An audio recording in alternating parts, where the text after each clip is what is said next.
तो जैसा कि लास्ट एपिसोड में हमने देखा था कि किन्मो को खत्म करने के लिए कई सारे पावरफुल कल्टीवेटर्स पहुंच चुके हैं, मगर किन्मो डीमन गॉड की मदद से उनका मुकाबला कर वहां से भाग निकला। हालांकि आगे जाने के बाद वो एक स्पेशल फोल्ड में फंस जाता है जिसे एक बहुत ही टैलेंटेड मास्टर ने फॉर्म किया था।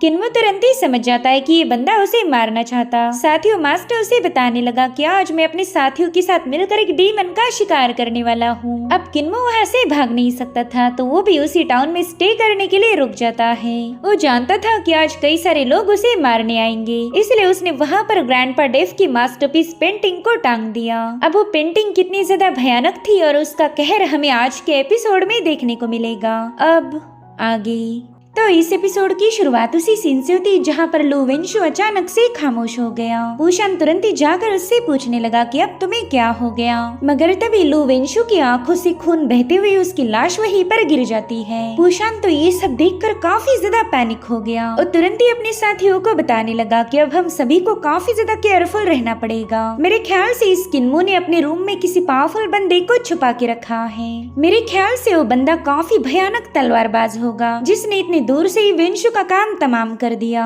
सब उस मास्टर को देखने के लिए पूशान ने अपने सामने एक लोटस शील्ड को एक्टिवेट कर लिया ताकि उस बंदे का हमला पूशान पर कोई असर ना कर पाए। लेकिन उतने में ही किन्मो के रूम से एक भयानक ऑरा रिलीज हो गई जिसने पूशान की शील्ड को ब्रेक करते हुए सीधे उस पर हमला कर दिया। पूशान पीछे की तरफ पुश होते हुए उसकी गर्दन अचानक से धड़ से अलग हो गई। उसका कटा हुआ सिर लुढ़कते हुए उसके साथियों के पास पहुंच गया था, जो देखते साथ ही उन सभी के दिल दहल गए। उन्हें तो कुछ भी समझ नहीं आ रहा था कि आखिर यहाँ पर हो क्या रहा है। अगर किन्मो के साथ कोई पावरफुल मास्टर है तो फिर वो इनके सामने क्यों नहीं आ रहा। और अचानक से किन्मो के रूम से बहुत ही स्ट्रॉन्ग एनर्जी रिलीज होने लगी जिसमें से कई सारे स्लैशेस बाहर आ रहे थे और उन्होंने आते साथ ही वहाँ मौजूद कल्टीवेटर्स का खात्मा करना शुरू कर दिया। जो भी इस ऑरा की चपेट में आया उसकी बॉडी के कई सारे टुकड़े हो गए। वहीं पर मास्टर किंगशान भी इस हमले से बाल बाल बच गया था और उसके सारे फॉलोअर छोटे छोटे पीसेस में वहाँ पर बिखर गए। इसीलिए चारों मास्टर फटाफट से उस घर से थोड़ा सा दूर आ जाते हैं। मास्टर किंगशान अमेज होते हुए कहने लगा कि ऐसी खतरनाक तलवारबाजी मैंने आज तक विटनेस नहीं की थी। जो सुनते साथ ही किंग्यो उनसे पूछने लगी कि मास्टर किंगशान, क्या आप बता सकते हो कि उस कमरे में आखिर कौन होगा? मैंने तो अपनी पूरी जिंदगी में कभी भी ऐसा कुछ विटनेस नहीं किया था। जिसके बाद मास्टर किंगशान उन मरे हुए लोगों की बॉडीज को चेक करने लगे। उनकी आंखों से खून बहा था। मास्टर किंगशान बताते हैं कि जैसे ही पूशान ने उस कमरे के अंदर झांका उसकी मौत हो गई। उसकी आंखों से बहता हुआ खून हमें बता रहा है कि उसने कमरे में कुछ ऐसा देखा कि उसकी आंखों से खून आने लगा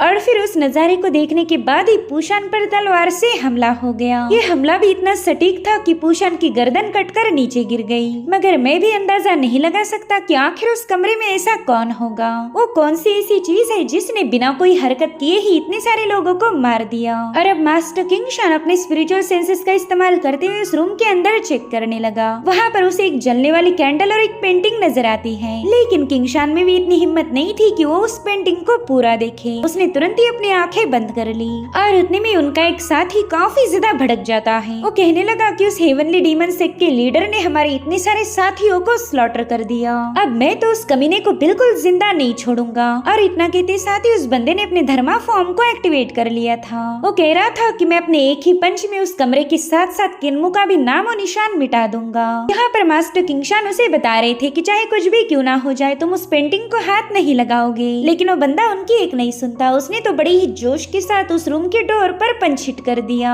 जिसके चलते उस कमरे की दरवाजे की धज्जियां उड़ते हुए वो ओपन हो जाता है। यानी कि इन लोगों ने खुद होकर ही उस ऑरा के लिए रास्ता ओपन कर लिया था और अब वो किलिंग इंटेंट बड़ी तेजी के साथ बाहर की तरफ स्प्रेड होने लगा। जो भी कल्टीवेटर उसके रास्ते में आया उस पर तलवारों के हमले होने लगे। साथ ही जिस बंदे ने डोर को ब्रेक किया था उसके भी कई सारे टुकड़े होकर वो जमीन पर पटक जाता है और अब वो स्प्रेड होती हुई ऑरा इन मास्टर्स पर भी अटैक करने लगी। लेकिन इन लोगों ने अपने सामने एक पावरफुल शील्ड को फॉर्म कर लिया था। वो शील्ड इतनी ज्यादा मजबूत थी कि ये सोड ऑरा उसे जल्दी से पियर्स नहीं कर पाती। और अब हमें वो फुल पेंटिंग दिखाई जाती है जिसमें मौजूद वॉरियर काफी तेजी के साथ ग्लो कर रहा था। ऐसा महसूस हो रहा था कि वो अभी इस पेंटिंग से बाहर आ जाएगा और साथ ही साथ उस पेंटिंग से ब्लड नीचे टपकने लगा। इधर इन चारों मास्टर्स ने खुद खुद को डिफेंड करने के लिए फटाफट से अपने धर्मा फॉर्म्स को एक्टिवेट कर लिया। साथ ही साथ उन्होंने अपनी शील्ड को और भी ज्यादा मजबूत बना दिया था। और अब हमें वो भयानक पेंटिंग दिखाई जाती है जिसमें का ऑलमोस्ट सारा ब्लड नीचे आ चुका है।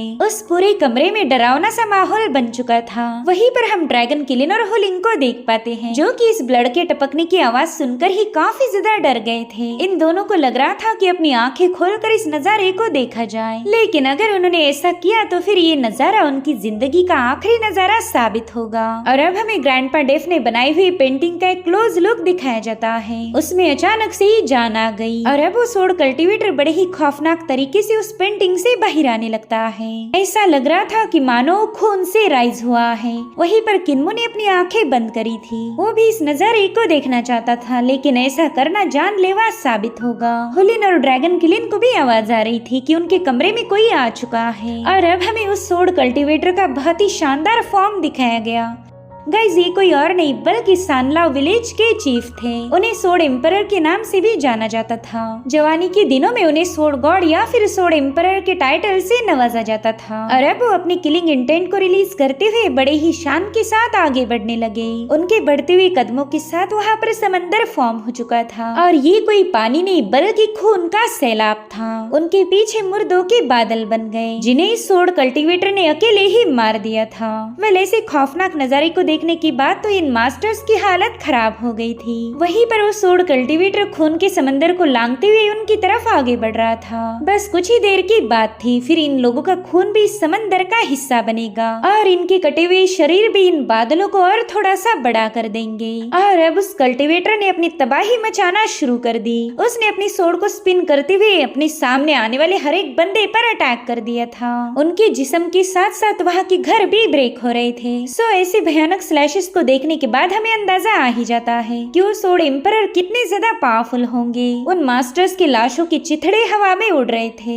और जो गलती से जिंदा बचे हैं उन्हें अपनी मौत का इंतजार था। और अब उस वॉरियर ने इन्हें घायल करने के बाद सीधे इनकी तरफ हल्ला बोल दिया। उनकी तलवार का हर एक वार काफी ज्यादा शानदार था। वहाँ पर बस दो ही किस्म की आवाज गूंज रही थी, एक तो तलवार से जिस्म को काटने की आवाज और दूसरी उन लोगों की जो कि इस तलवार के हाथों कट रहे थे। सोड एम्परर ने तो मास्टर किंग्यू को बड़ी भयानक मौत दी थी। पहला तो उन्होंने अपनी तलवार उसके गर्दन में उतार दी और फिर उसे ऊपर की तरफ खींचते हुए उसकी बॉडी को दो हिस्सों में स्प्लिट कर दिया। वेल, इस दिल दहला देने वाले नजारे को देखने के बाद तो मास्टर किंगशान की आंखें फटी की फटी रह गई। वो तुरंत ही समझ गया था कि ये बंदा है कौन। अब भले ही उसे पता था कि बस कुछ ही सेकंड्स के बाद उसकी भी मौत होगी, लेकिन वो बिना स्ट्रगल करे मरना नहीं चाहता था। तो उसने अपने हजारों तलवारों को समन करते हुए सीधे सोड एम्परर पर हमला कर दिया। ये बेवकूफ उस बंदे पर तलवारें आजमा रहा था जो खुद तलवारों का राजा है। इसलिए अब सोड एम्परर भी बड़े ही कूल अंदाज में उन तलवारों की तरफ आगे बढ़ने लगे। उनके बस एक बार पांव पटकने से ही उन तलवारों के हजारों लाखों टुकड़े होकर वो हवा में फैलने लगी। किसी भी तलवार में इतना दम नहीं था कि वो अपने राजा को छू पाए। और अब सोड एम्परर ने किंगशान की आंखों में आंखें डालकर उसे एक लुक दिया। वो बंदा तो डर के मारे थर थर कांपने लगा। और अब उस पर भी फाइनल स्ट्राइक हिट हो जाती है। वो भी खून के कभी न खत्म होने वाले समंदर का हिस्सा बन चुका था।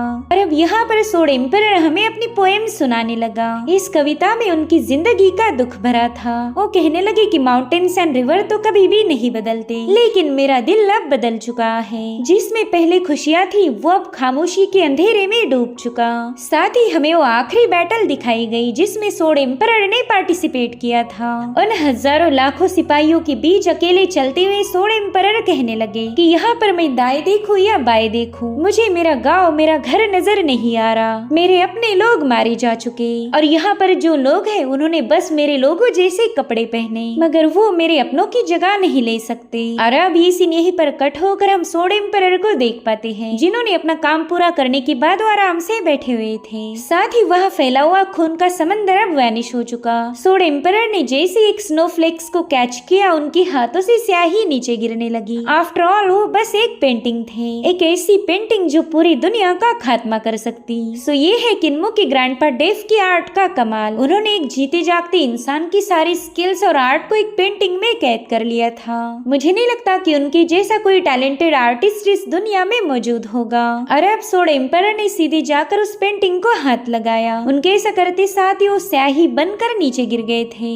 और अब हमें एक नई सुबह दिखाई गई। किन्मो की आंखें खुलते साथ ही वो कमरे का मुआयना करने लगा। उसने जब तसल्ली कर ली कि अब यहाँ पर कोई खतरा नहीं, तो उसने तुरंत ही अपने साथियों को आंखें खोलने के लिए बता दिया। ड्रैगन किलिन और हुलिंग तो उस पेंटिंग को देखने के लिए इतने ज्यादा बेताब थे कि वो फटाफट से उसके सामने पहुंच गए, लेकिन अब वो पेंटिंग खाली हो चुकी। हुलिंग कंफ्यूज होते हुए ड्रैगन किलिन से कहने लगी कि पेंटिंग तो पूरी तरह से खाली है, फिर हमें अपनी आंखें बंद करने के लिए क्यों बताया गया था। और अभी लोग कमरे के बाहर पहुंच जाते हैं। वहाँ का नजारा काफी ज्यादा भयानक था। कल रात जो घर सही सलामत थे वो पूरी तरह से बिखर चुके हैं। साथ ही वहाँ पर लाशों के ढेर लगे थे। जितने भी लोग किन्मो को मारने आए थे उनकी हालत देखने लायक भी नहीं बची। उन्हें इतनी ब्रूटल मौत मिली थी कि उन्होंने कभी इमेजिन भी नहीं किया होगा कि उनका अंत कुछ ऐसा होगा। डीमन गॉड तो ये सब देखकर काफी ज्यादा हैरान था। वो कह रहा था कि मुझे तो यकीन ही नहीं हो रहा कि उस पेंटिंग ने इतने सारे लोगों का सफाया कर दिया। साथ ही साथ वो किन्मो को बताने लगा कि यहाँ पर स्पेशल फोल्ड ओपन हुआ था, यानी कि ये पेंटिंग हमें जहन्नुम से जोड़ सकती थी।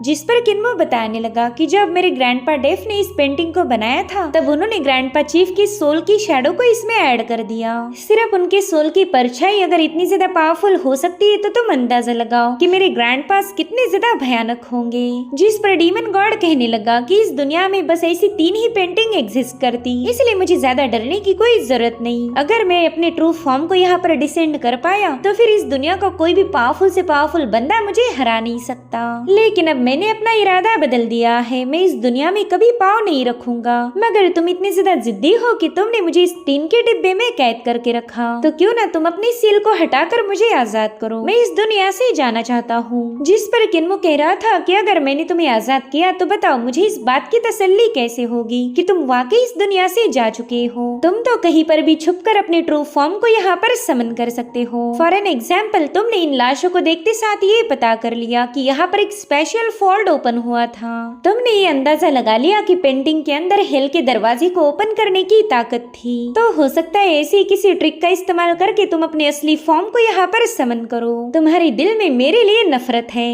और इसी वजह से मैं तुम पर भरोसा नहीं कर सकता। जिसके बाद किन्मो ने उस लैंटर्न को बुझा दिया जो कि मास्टर किंग शान ने जलाई थी। जिसके बाद किन्मो ड्रैगन किलिन से कहने लगा कि अब हमें जल्दी से यहाँ से निकलना चाहिए। हमें कुछ भी करके रात होने से पहले डिसोलेट रिज को पार करना होगा। एक बार ये डिसोलेट रिज क्रॉस हो जाए फिर हम ग्रेट डाचो रुइंस में पहुंच जाएंगे। मगर उतने में ये ड्रैगन किलिन का पेट बजने लगा। उसे काफी जोरों से भूख लगी थी, तो तुरंत ही किन्मो को मस्का मारते हुए कहने लगा कि अभी तक तो मैंने अपना ब्रेकफास्ट ही नहीं किया। बिना नाश्ते के सफर पर जाना तो बहुत बड़ा अपशकुन माना जाता है। मेरे मालिक, क्या आप फायर स्पिरिट पिल्स पर थोड़ा सा जीरे का तड़का मार के मुझे दे सकते हो? और अगर आपने तड़के में लहसुन और मिर्च ऐड करी तो बहुत ही ज्यादा मजा आएगा। दरअसल मैं अलग अलग जायके को चखना चाहता हूँ। उन्हें रोज रोज की फायर स्पिरिट पिल को खाकर मेरा मन नहीं भर रहा। प्लीज मालिक, मेरे लिए इतना कर दीजिए और मेरा ये पेट आपका एहसान जिंदगी भर नहीं भूलेगा। जो सुनते साथ ही बेचारी होलिंग ने तो अपना सिर पीटना शुरू कर दिया। वो कह रही थी कि चाहे सिचुएशन कैसी भी क्यों ना हो, इसे बस खाने की पड़ी रहती। जिसके बाद होलिंग ने ड्रैगन किलिन के सामने उसका खाना पेश किया, लेकिन रोज के मुकाबले उसे बहुत ही कम खाना दिया गया था। जो देख ड्रैगन किलिन डिसअपॉइंट होते हुए कहने लगा कि ये तो बस आधा ही खाना है, मुझे तो हर रोज कटोरा भर के खाना मिलता है, तो फिर आज आपने मेरे खाने को कम क्यों किया? जिस पर किन्मो कहने लगा कि तुम्हें पेट भर खाना खिलाने की वजह से तुम काफी ज्यादा मोटे हो रहे, अब तो तुम पहले जैसा तेजी से भाग भी नहीं पाते हो। तो तुम्हारी स्पीड को बढ़ाने के लिए मैंने खाना कम कर दिया। तुमने तो शुक्र मनाना चाहिए कि तुम्हें आधी टोकरी भरकर खाना मिला, वरना मैं इससे भी कम कर दूंगा। जो सुनते साथ ही ड्रैगन किलिन रोते हुए कहने लगा कि ये तो मेरे जवान होने का वक्त है। ऐसी बढ़ती हुई उम्र में तो ढेर सारा खाना मिलना चाहिए। अगर आपने ऐसे में मेरा खाना कट किया तो मैं ठीक से ग्रो नहीं हो पाऊंगा। जिस पर किन्मो गुस्से में बताने लगा कि तुम कोई ग्रो नहीं कर रहे, बल्कि तुम तो मोटे हो रहे। और रही बात तुम्हारी उम्र की, तो तुम बाली उम्र से सीधा बुढ़ापे की तरफ आगे बढ़ रहे, इसलिए जवानी वाली बातें बताकर मेरा दिमाग खराब मत करो।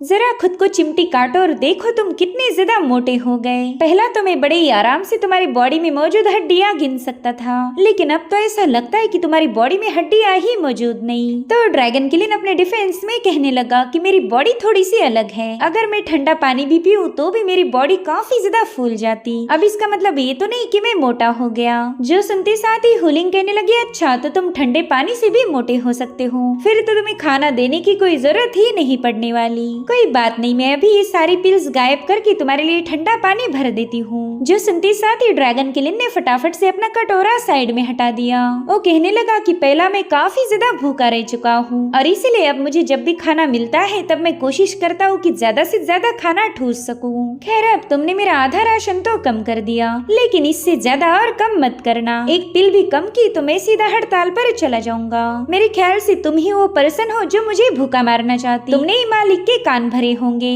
जो सुनते साथ ही हुलिंग उस पर चिल्लाने लगी। वो कह रही थी जल्दी से अपना खाना खत्म कर ले। जो सुनते साथ ही ड्रैगन किलिन ने फटाफट से अपनी टोकरी खाली करना शुरू कर दी। उसे पता था अगर खाना नहीं खाया तो हुलिंग ये सारी पिल वापस रख देगी। और बस कुछ ही पलों में ड्रैगन किलिन ने वो सारी टोकरी साफ कर ली, मगर अभी तक उसका दिल नहीं भरा था, इसीलिए वो अपनी लंबी जुबान से टोकरी को भी चाटने लगा। और अब उस टोकरी को चमकाने के बाद ये लोग सफर पर रवाना हो गए। किन्मो किसी भी कीमत पर डिसोल्यूशन रिज को आज रात ही क्रॉस करना चाहता है ताकि वो ग्रेट डाचो रुइंस में पहुंच पाए। एक बार वो बॉर्डर क्रॉस कर ले फिर उसकी जान को किसी से खतरा नहीं होगा। मगर किन्मो को पूरा यकीन था कि अभी भी कुछ लोग उसे फॉलो कर रहे होंगे, तो तुरंत ही अपनी हेवनली आइज को ओपन करते हुए मीलों तक का इलाका चेक करने लगा। उसके पास शिनसाओ आइज की एबिलिटी थी जो कि काफी दूर तक देख सकती है। और तभी वहाँ से कुछ मील दूर उसे एक पाइथन नजर आता है। उसे देखते साथ ही किन्मो हुलिंग को बताने लगा कि ये तो जियाओ नाम का पाइथन है, यानी कि वो अपने साथियों के साथ मिलकर हमारा पीछा कर रही।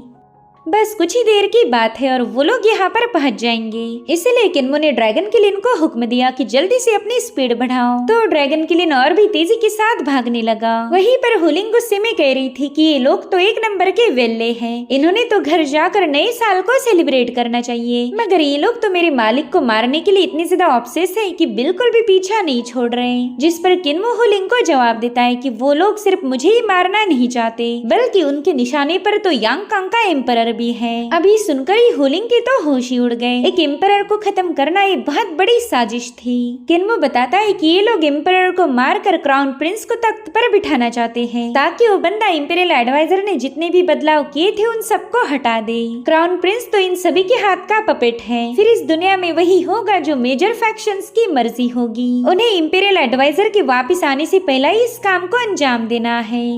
इसीलिए मैं चाहता हूँ कि इंपीरियल एडवाइजर जल्दी से कोर्ट में वापस आकर इन लोगों का हिसाब करे। अगर उसने वापस आने के बाद इन लोगों पर कोई एक्शन नहीं लिया तो फिर मुझे ही कुछ करना पड़ेगा।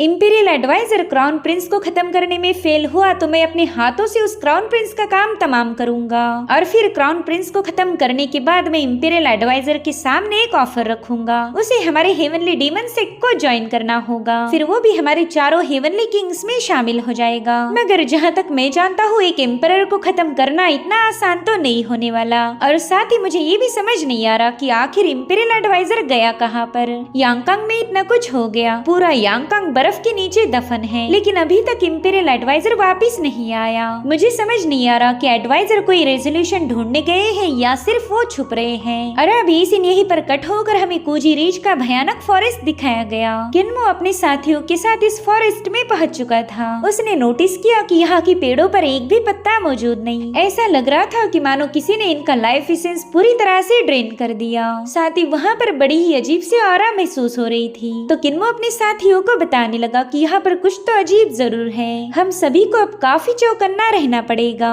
शैडो रेल्म के बाहर भी ऐसी ही सिमिलर ऑरा थी। उस वक्त मुझे ग्रैंडपा चीफ ने बताया था कि इस जगह पर कई सारे गॉड्स और डीमंस मारे जा चुके हैं, यानी कि इस पूरी जगह पर कई सारे गॉड्स और डीमंस का ब्लड होगा जिन्होंने इस पूरी वैली पर कब्जा कर लिया। उतने में ही डीमन गॉड वहाँ के ब्लड को चेक करते हुए किन्मो को बताने लगा कि जब गॉड्स का डिवाइन ब्लड जमीन सोख कर ले तो वो स्पिरिचुअल एसेंस बनकर बाहर आता है, यानी कि गॉड्स के अंदर जिंदगी देने की ताकत होती है। और वहीं पर डीमन ब्लड तो मौत का सौदागर है। जो जमीन डीमन ब्लड को एब्सॉर्ब करे वो बस किलिंग इंटेंट को रिलीज कर सकती है।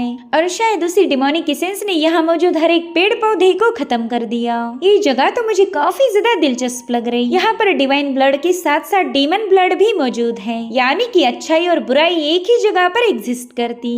तभी किन्मो डीमन गॉड से पूछने लगा कि क्या होगा अगर एक बंदा डिवाइन और डीमन इन दोनों एसेंस को एब्जॉर्ब कर ले। जिस पर डीमन गॉड हंसते हुए बताने लगा कि अगर किसी शख्स ने ऐसा किया तो वो एक बहुत ही यूनिक क्रीचर में बदल जाएगा, एक ऐसा क्रीचर जिसके अंदर डिवाइन और डिमोनिक के दोनों पावर एग्जिस्ट करती। इन दोनों पावर की पोजीशन की वजह से वो काफी ज्यादा भयानक होगा। अगर सिंपल शब्दों में बताया जाए तो वो बनेगा एक शैतान। अभी सुनते साथ ही हुलिंग काफी ज्यादा पैनिक हो गई। वो तुरंत ही किन्मो से कहने लगी कि क्या हम घूम के नहीं जा सकते, मुझे इस जंगल को पार करने में काफी ज्यादा डर लग रहा। मगर किन्मो उसे मना कर देता है। वो कह रहा था कि यहाँ के हर एक माउंटेन के पिक पर शुएनजी क्रॉसबो को सेटअप करके रखा है। अगर हम उस रास्ते से गए तो डिवाइन क्रॉसबो हमें खत्म कर देगा। भले ही कुछ लोगों ने 2 क्रॉसबोज को तो डिस्ट्रॉय किया था, मगर इसका मतलब ये तो नहीं कि बाकी के क्रॉसबोज हम पर अटैक नहीं करेंगे। तो उन डिवाइन वेपन के अटैक से बचने के लिए हमें इसी रास्ते से आगे बढ़ना होगा। हमारे पास इसके अलावा और कोई ऑप्शन नहीं। और अब इन्होंने दोबारा से अपना सफर शुरू किया। वहाँ पर किन्मो को कई सारे मॉन्यूमेंट नजर आते हैं, तो किन्मो फटाफट से एक मॉन्यूमेंट को चेक करने लगा।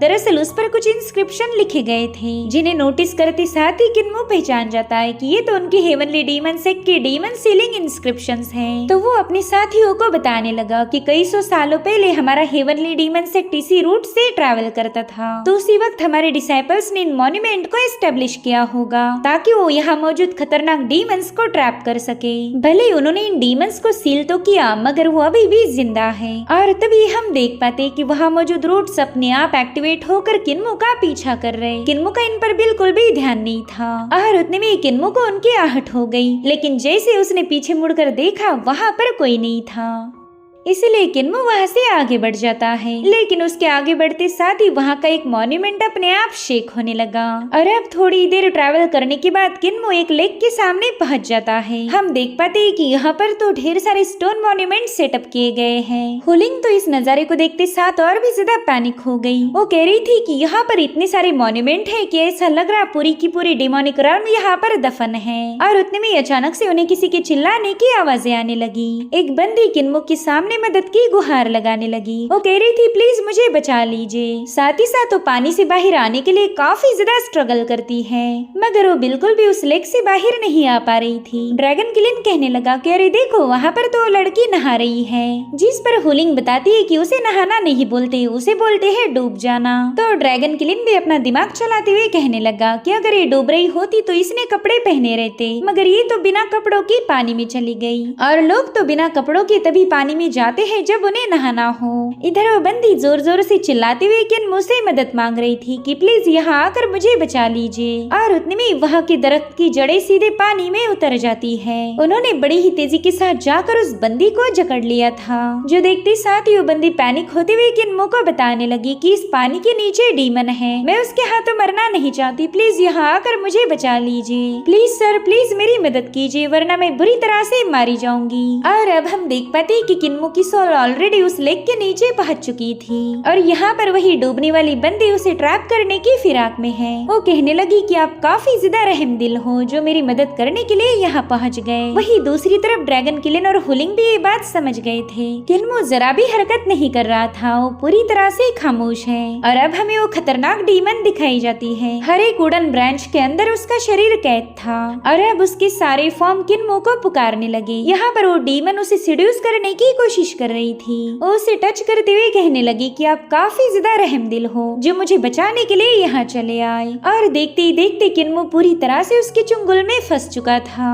उसने अपनी वुडन ब्रांचेस का इस्तेमाल करते हुए किन्मो को जकड़ लिया था और अब देखते ही देखते वो सारी ब्रांचेस पानी के बाहर भी पहुँच गई। वहीं पर किन्मो मदहोशी की हालत में उसी लेक की तरफ आगे बढ़ रहा था, मगर वो डीमन उस पर अटैक कर पाए इससे पहले ही किन्मो को होश आ जाता है। उसने अपना पाँव पटकते साथ ही वहाँ मौजूद हर एक एक वाइन को ब्रेक कर दिया। साथ ही साथ किन्मो की सोल ने सीधे जाकर उस बंदी को भी दबोच लिया। उस डीमन को बता रहा था कि अभी भी मैंने एक ब्रांच को ब्रेक किया था, तो बताओ वो तुम्हारा पाँव था या हाथ था। जिस पर वो डीमन कहने लगी कि सर क्यों ना आप ही इसका अंदाजा लगाओ। तो किन्मो उसे बताता है कि इस जंगल में मौजूद हर एक पेड़ मर चुका, लेकिन उसकी जड़ें अभी भी जिंदा है। मेरे ख्याल से ये लेक भी डिवाइन और डिमोनिक का ब्लड इस्तेमाल करके बनाया गया है। तो यहाँ की पेड़ों की जड़ें इसी ब्लड पर सरवाइव कर रही थी, लेकिन अब तो ये लेक पूरी तरह से सूख चुका है। यहाँ पर ब्लड का एक कतरा भी मौजूद नहीं। साथ ही यहाँ के हर एक मॉन्यूमेंट के अंदर एक क्रीचर को सील किया गया था और यहाँ पर बस एक ही सबसे विशाल डीमन है जिसे कहा जाता है द रूट डीमन, और मेरे ख्याल से वो तुम हो। जो सुनते साथ ही वो डीमन हंसते हुए कहने लगी कि शायद तुम हेवनली डीमन सेक्ट के मेंबर हो। उतने में होलिंग बड़े ही प्राउडली उसे बता रही थी कि मेरे मास्टर हेवनली डीमन सेक्ट के लीडर हैं। जो सुनते साथ ही वो डीमन तुरंत ही पानी से बाहर आ जाती है। वो बता रही थी कि 600 सालों पहले भी यहाँ पर हेवनली डीमन सेक्ट का एक लीडर आया था। उस कमीने ने फैसला लिया कि वो इस पाथ को हमेशा के लिए सील करेगा और उसी की वजह से आज मैं यहाँ पर कैद हूँ। उसने मेरी जिंदगी को तबाह कर दिया। और यही सारी बातें करने के दरमियान उस बंदी ने अपने कई सारे फॉर्म्स को समन कर लिया। वो किन्मो को बता रही थी कि मैं न जाने कितने सालों से यहाँ पर कैद हूँ और आज तुमने यहाँ आकर मुझे मौका दिया है ताकि मैं अपना बदला ले सकूं। और इसी के साथ ये एपिसोड यहीं पर एंड हो जाता है। Thank you so much for watching. Bye bye, take care.